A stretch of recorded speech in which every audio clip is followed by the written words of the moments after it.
Okay, you no longer have to stand over grits and stir them. We're gonna make grits in the Instant Pot Zest. You need 1 cup of grits, 1 cup of milk, any kind of milk you decide,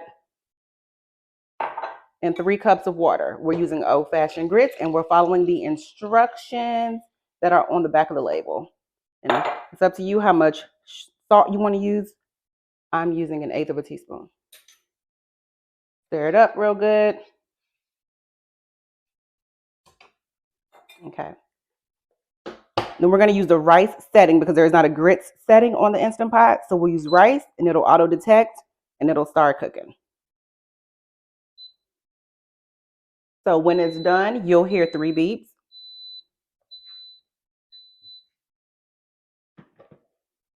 Okay, it's going to look really liquidy, but you just got to kind of get in there and stir it up.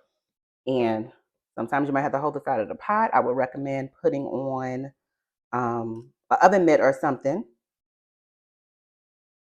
That way you can just kind of get in there. And then once you start breaking things up, just kind of stir it aggressively. You don't want no lumpy grits. And it'll start to thicken up.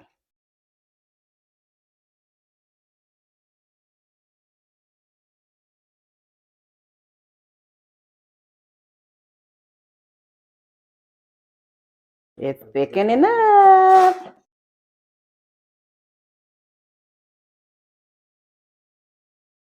Now you have perfect grits.